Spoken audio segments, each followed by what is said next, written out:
जैसे प्रिपरेशन, ठीक है, तो प्रिपरेशन के स्टेप्स हैं, देयर आर सर्टेन स्टेप्स, ठीक है।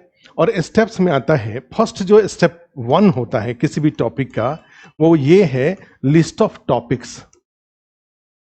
लिस्ट ऑफ टॉपिक्स होता है, हर जगह ये सच्चाई है, list of topics is true about every type of preparation, every type of study. क्योंकि किताब में उठा के देखो तो बुक में इंडेक्स तो बना रहता है ना, कोई दुनिया का ऐसा किताब देखी हो जिसमें इंडेक्स ना हो।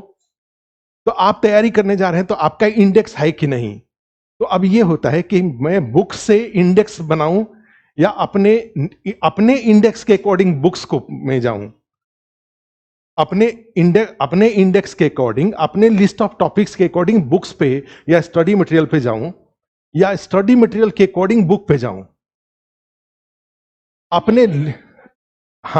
अपने लिस्ट के अकॉर्डिंग जाया जाता है। तो अब क्वेश्चन ये है कि ये अपना लिस्ट कहां से आएगा। हाँ, ये बात है कि अपना लिस्ट कहां से आएगा। तो अपना लिस्ट का 2 तरीका होता है। एक तरीका होता है प्रीवियस ईयर के क्वेश्चन को हमने एनालाइज कर रखा है, 10 साल का पेपर को एनालाइज किया। तो 10 साल में मान लो किसी टॉपिक पे क्वेश्चन नहीं आया है, तो 11वें साल में हम क्यों उम्मीद करें कि 11वें साल में आएगा ही आएगा। 10 साल को ही ठीक से करें तो क्वालिफाई करने लायक हमारा लिस्ट बन जाता है। एक तरीका ये हुआ। और दूसरा तरीका ये हुआ कि किसी टीचर्स ने अपने एक्सपीरियंस के बेस पर लिस्ट बनवाया है। निश्चित रूप से टीचर का एक्सपीरियंस में बुक्स भी शामिल है, एग्जाम पे जो पेपर है वो भी शामिल है। जब कोई भी टीचर किसी एग्जाम को पढ़ाने आता है तो उसका अपना एक्सपीरियंस, उस एग्जाम का एक्सपीरियंस तो होता ही है। अभी मुझसे कोई कहे कि तमिलनाडु पीसीएस का जाकर पढ़ाइए, तो हम कहां से पढ़ा पाएंगे, हमने पेपर ही नहीं देखा है या उनका सिलेबस नहीं देखा हुआ है। लेकिन हमसे बीपीएससी का कोई कहे, हमसे यूपीएससी का कोई कहे, हमसे आरएएस का कहे, हमसे यूपीपीसीएस कहे, हमें याद है, हम सब ये सब पढ़ाए हुए हैं ये सब चीज को, इसके सिलेबस को। तो हमसे बीपीएससी का कहे तो बीपीएससी का प्रीवियस ईयर का क्वेश्चन मेरे दिमाग में है, तो उसके अकॉर्डिंग मान लो। तो ये 2 तरीका है। एक तरीका होता है सेल्फ स्टडी में लोग क्या करते हैं कि प्रीवियस ईयर के क्वेश्चन के बेस पे अपना इंडेक्स बनाते हैं। तो पहला जो तो यही होता है लिस्ट ऑफ टॉपिक्स। और आपके यहाँ के लिए है कि भाई जो टोटल जो जीएस पेपर 1 में मान लो 3 सेक्शन है और जीएस पेपर 2 में 4 सेक्शन है और एसए में 3 सेक्शन है, ठीक है। तो उसके अकॉर्डिंग जीएस पेपर 2 का हिस्ट्री कल्चर हुआ, डीआई हुआ और करंट अफेयर्स हुआ। और उसमें जाते हैं तो पॉलिटी, इकोनॉमी, ज्योग्राफी और साइंस टेक्नोलॉजी, ये 7 टॉपिक है। सातों का आपके पास ये लिस्ट ऑफ टॉपिक्स का अलग से एक पेज होना चाहिए। रोज आप अपने प्रिपरेशन के डेवलपमेंट को जब चेक करने जाते हैं तो आखिर कहां चेक करने जाते हैं कि आपका प्रिपरेशन अभी कहां तक पहुंचा, आपके और एग्जाम हॉल के बीच का जो गैप है वो कितने दूर, कितना कम हुआ, ये कब कैसे चेक करते हैं। यानी एक होता है ना होशो हवास में। तो होशो हवास का मतलब क्या हुआ, हमारे पास हिस्ट्री का एक चेकलिस्ट हमारे पास है। तो मैं एक दिन तो बोलूं, इसमें चेक करोगी ना कि भाई आज मेरा कला में जो 4 टॉपिक मुझे करना था, मेरा 3 बिल्कुल परफेक्ट है। अब मैं 3 को पेज बंद करके 3 को मैं लिख सकती हूं। That is called preparation. फिर चौथा बचा हुआ है। तो ये नंबर जो इनफाइनाइट था वो फाइनाइट हुआ कैसे, क्योंकि आपने लिस्ट बनाया, फिर आपने 1857 को टिक कर लिया कि now I am prepared for 1857। फिर आपने चंपारण को टिक कर लिया, मेरा ये तैयार हो गया, मेरा ये तैयार हो गया, मेरा हिस्ट्री तैयार है, मेरा इकोनॉमी तैयार है, मेरा पॉलिटी तैयार है। ये कैसे तैयार, what is the meaning of preparation, what is the meaning of तैयार। मेरे पास जो लिस्ट था उस लिस्ट में मैं टिक करते जा रही हूं, मेरा तैयार होते जा रहा है। मेरा रिवीजन, मेरा प्रिपरेशन, मेरा रिवीजन, मेरा बार second revision, third revision, fourth revision, अब मैं लिखने की स्थिति में हूं। तो पहला जो स्टेप 1 है, आपको ये देखना है कि आप अपना असेसमेंट करिए, सारे टेस्ट, अभी तक जो टेस्ट हुआ उसके आधार पे, कि आपके प्रिपरेशन का लेवल क्या है। ये लिस्ट ऑफ टॉपिक्स आप नहीं बनाए हैं तो जरूर बना लीजिए, ठीक है। और अगर है तो उसमें देखिए अब अपने आप को, फिर दोबारा उससे, जैसे नहीं कहा जाता चलनी से हमने छान लिया, चाल लिया, तो चाल लिया, तो ये अब मेरा ये बचा हुआ है, मेरा 8 टॉपिक बचा हुआ है। हमने उसमें सप्लीमेंट एक पेज जोड़ा, ये 8 को, फिर 4 बचा हुआ है, फिर पेज जोड़ा, फिर उसके बाद ऑल डन, हमने लिख दिया ऑल डन, ठीक है। तो ये हमारा एक हो गया। फिर दूसरा, फिर तीसरा, फिर तीसरा, इस तरीके से होशो हवास में प्रिपरेशन करने की जरूरत है और कॉन्फिडेंस के साथ प्रिपरेशन करने की जरूरत है कि मैं अगर इसको कर लेती हूं तो मैं क्वालिफाई कर जाऊंगी। इस कॉन्फिडेंस के साथ करने की जरूरत है। और आप भी जानते हैं कि नहीं होने का तो प्रश्न ही नहीं आता है, नहीं कैसे होगा, क्योंकि इसमें कोई रॉकेट साइंस तो किसी में है नहीं।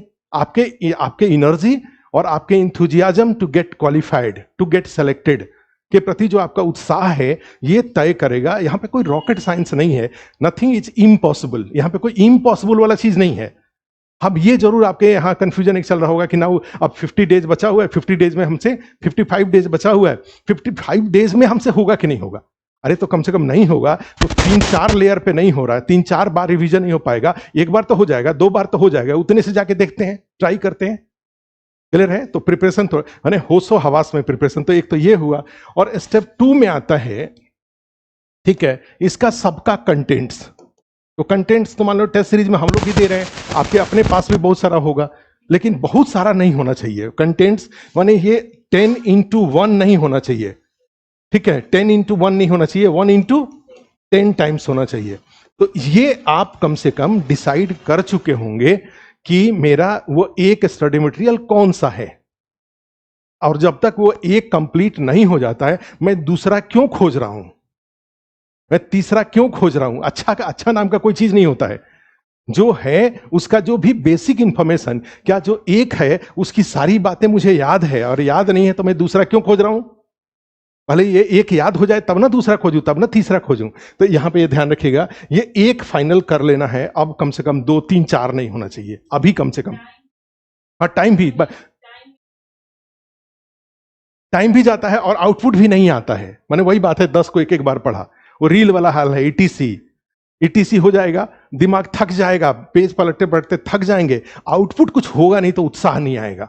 उत्साह के लिए क्या जरूरी है कि आउटपुट आए। कुछ भी पढ़ाई से अगर हमने कोई चीज पढ़ा और उसका आउटपुट आ रहा है, आउटपुट का मतलब होता है मैं मुझसे रिकॉल हो पा रहा है, तो मेरा उत्साह बढ़ेगा, क्योंकि तब आपके और एग्जाम हॉल के बीच का गैप कम होगा। अदरवाइज क्या होगा, गैप कम नहीं होगा। तो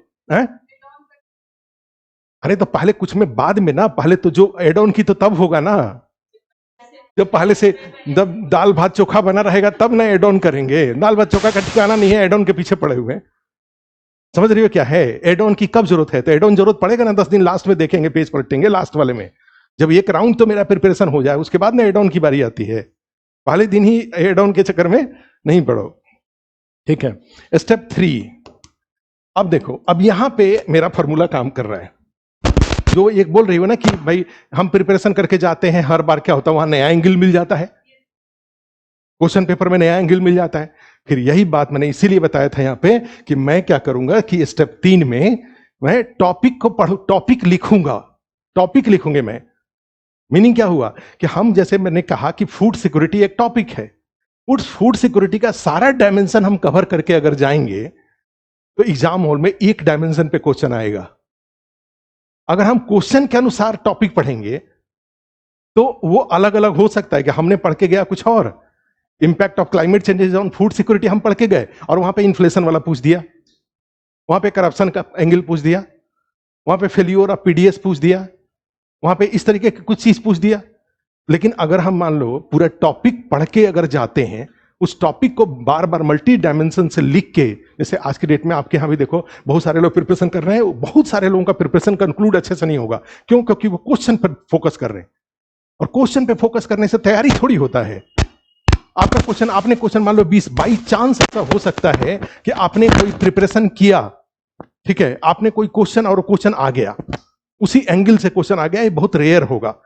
लेकिन अगर टॉपिक पढ़ के जाएंगे तो क्वेश्चन मिलने के चांसेस ज्यादा रहेंगे, ठीक है, कि डेमोग्राफिक डिविडेंड अनकंडीशनल नहीं है, ठीक है। अगर पूरा टॉपिक पढ़ के जाएंगे तो इस एंगल को पकड़ना आपके लिए आसान होगा कि डेमोग्राफिक डिविडेंड, ठीक है, प्राप्त कर, जननांकीय लाभांश प्राप्त करने के लिए हमें इसके लिए आवश्यक तैयारी भी करने की आवश्यकता है, तथा उसको क्रियान्वित करने की भी आवश्यकता है।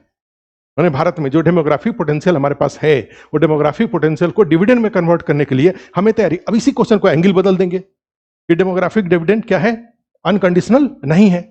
तो अगर हम टॉपिक लेके जाएंगे, टॉपिक पढ़ के जाएंगे, तो यहीं पे मेरा स्टेप 3 में आता है टॉपिक्स। टॉपिक्स को याद करना और टॉपिक्स को ही क्या करना, लिखना। Writing of topics and memorisation of topics, ये दोनों चीजें। और फिर स्टेप 4 में आ रहा है, कौन सा, अच्छा, इसमें याद करना, टॉपिक 4 में लिख लो, ये स्टेप 4 में हो जाएगा टॉपिक लिखना, राइटिंग ऑफ टॉपिक्स, ठीक है। और फिर उसके बाद आता है स्टेप 5 में question answer, question and answer. ये होता है, ये 5 स्टेप है प्रिपरेशन के, और इस पांचों स्टेप बीपीएससी 70 मेंस के लिए भी इक्वली इंपॉर्टेंट है। आपको ये पांचों फॉलो करना पड़ेगा। ठीक है, अपने प्रिपरेशन पर कॉन्फिडेंस लाने के लिए। क्लियर है? तो 3 बातें क्या हो गई? एक बात हो गया, पहले तो टॉपिक्स आपके पास एकदम होशो हवास में, हमेशा टेबल पर 3 फाइल में ये सारे 7 सेक्शन के 7 पेज होने चाहिए। A4 साइज का 2-2 3-3 पेज आपने कर रखा है, स्टेपल कर रखा है, उसमें 7 का लिस्ट ऑफ टॉपिक्स है, मुझे इतना टॉपिक तैयार करना है। ठीक है, तो ये हो गया। दूसरा आ गया कि भाई इसका कंटेंट, मुझे किसका किसका नोट्स लेना है। आस्था इसका ये वाला नोट्स बहुत खराब है, हमको इसका इकोनॉमिक्स का नोट्स बहुत खराब है, इसको छूना नहीं है। अभी तय कर लो इसको, मैंने जो भी है उसको तय कर लो कि मुझे भाई ये अच्छा है, इसको पढ़ना है, इसको पढ़ना है, इसको पढ़ना है, ये सब सोच लो पहले से और तय कर लो। और उसको तब तक एड ऑन के चक्कर में मत पड़ो जब तक कि उसका मैटर याद ना हो जाए। ठीक है, क्योंकि आप एड ऑन, अभी आप इनएक्सपीरियंस्ड हो, आप कितना एड ऑन कर पाओगे। मैं एक्सपीरियंस्ड आदमी हूं, मैं सेंट्रल गवर्नमेंट का बजट जानता हूं, बिहार का सेंट्रल गवर्नमेंट का इकोनॉमिक सर्वे जानता हूं, बिहार का बजट जानता हूं, बिहार का इकोनॉमिक सर्वे क्लास में हमने सबको सामने रख के लिखवाया है, नोट्स प्रिपेयर कराया हुआ है। तो आप उससे ज्यादा एड ऑन खुद से क्या कर सकती हो? क्लियर है? आप इतना एक्सपीरियंस नहीं हो, अननेसेसरी चीजों को उसमें जोड़ोगे, टाइम खराब होगा, वो एग्जाम हॉल तक जा नहीं पाएगा। और एड ऑन वही होना चाहिए ना जो एग्जाम हॉल तक, नोट्स को सुंदर बनाने से थोड़ी सिलेक्शन होना है, या फिर उसमें इस पेपर में, इस एग्जाम में ये नहीं होता है कि आप अपना कॉपी लेके आइए, जिसका कॉपी जितना सुंदर होगा उसको प्रोजेक्ट के नाम पे 20 नंबर मिलेगा। ऐसा नहीं होता है, चाहे कितना भी अच्छा आपने क्या एग्जाम हॉल तक गया, यही मैटर करता है। ठीक है।